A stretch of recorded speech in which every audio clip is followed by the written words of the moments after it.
मुझे तो शीतल की बड़ी फिक्र रहती है।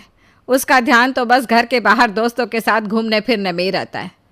उसे कुछ बोलो तो एक नहीं सुनती। मैं तो कहती हूँ इसकी जल्दी शादी वादी करवा दो, वरना लड़की हाथ से निकल जाएगी। तुमसे ज़्यादा चिंता है मुझे शीतल की शादी की। कल ही वो रामपुर वाले मौसा जी को फ़ोन भी किया था। बता रहे थे एक लड़का है नज़र में। उनका अपना घर है और लड़का भी अच्छा है। अरे तो फिर बस बात चलाओ ना, एक बार देखे तो सही लड़का और घर बार कैसा है। कौन से लड़की की बात चल रही है यहाँ? तुम्हारी शादी की बात चल रही है बेटी। अब तुम्हारी शादी की उम्र हो रही है तो लड़का तो देखना पड़ेगा ना। उफ़ो, मुझे अभी नहीं करनी शादी वादी। ये तो मेरे खेलने कूदने के दिन है। बहुत खेल कूद ली तुम। अब घर के काम धाम सीखने की कोशिश करो, समझी? ससुराल जाकर हमारी नाक मत कटवा देना। सब्जी काटनी तो आती नहीं इसको, तो नाक ही कटवाएगी। अरे मैं इसे शादी तक अच्छे से सब सिखा दूंगी। आप तो बस उस लड़के से इसकी शादी के बाद चलवाओ। कुछ दिनों बाद कुणाल और उसकी माँ शीतल को देखने घर आते हैं। कुणाल दिखने में बड़ा ही स्मार्ट होता है। शीतल तो उसे देखती ही रह जाती है। देखो जी, हमारी कोई डिमांड तो है नहीं, बस हम चाहते हैं कि लड़की घरेलू हो, घर के सारे कामकाज संभाल ले। अब आपके परिवार में तो बस 3 ही लोग हैं, पर हमारा तो खूब भरा पूरा परिवार है। बाकी हमें लड़की के घूमने फिरने दोस्तों से मिलने से कोई दिक्कत नहीं है। घर का काम करने के बाद जो चाहे सो करे। अरे वाह, ये तो इतने बढ़िया लोग हैं। लड़का भी इतना स्मार्ट है और ऊपर से इन्हें मेरे घूमने फिरने से भी कोई दिक्कत नहीं है। हे भगवान, तूने तो बिना मांगे ही मुझे सब दे दिया। बताओ जी, और क्या चाहिए हमें? हमारी तरफ से तो रिश्ता पक्का है जी। बस फिर तो हंसी खुशी शीतल और कुणाल की शादी हो जाती है।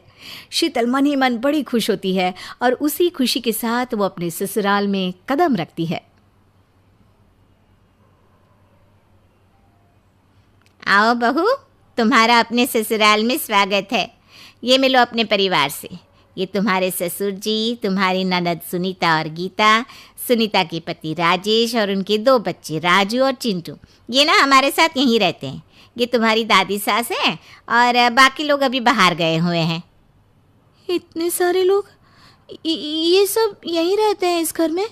अरे अभी तो मेरे देवर देवरानी और उनके 3 बच्चे यहाँ नहीं है। उसके मायके में भी शादी थी ना, तो बस वहीं गई है। कल तक आ जाएंगे।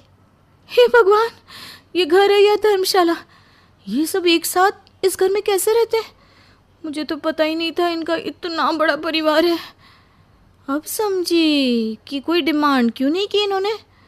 ये सब चाल चले मेरे साथ। अरे बहू, खड़े खड़े क्या सोच रही हो? चलो अपने कमरे में जाकर आराम करो। जी माँ जी। अगले दिन शीतल का ससुराल में पहला दिन होता है।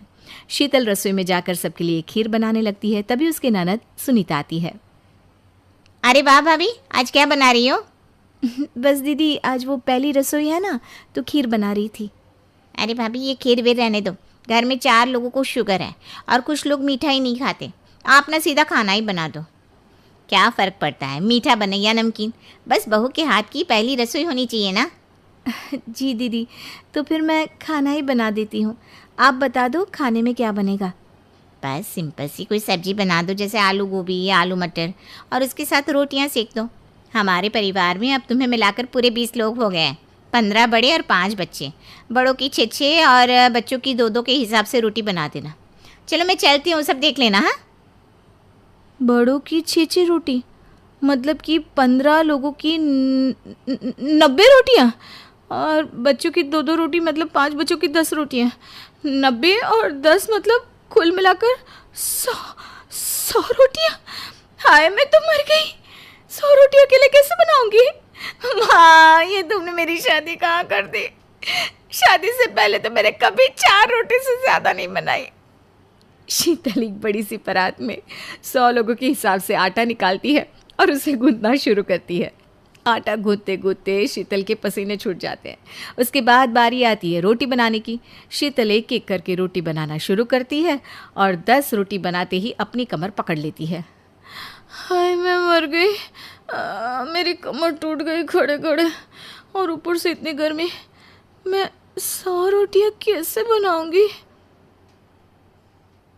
अरे भाभी, सब बाहर रोटियों का इंतजार कर रहे हैं, ज़रा जल्दी जल्दी रोटी सेक दो। सब 100 रोटी वाला ससुराल।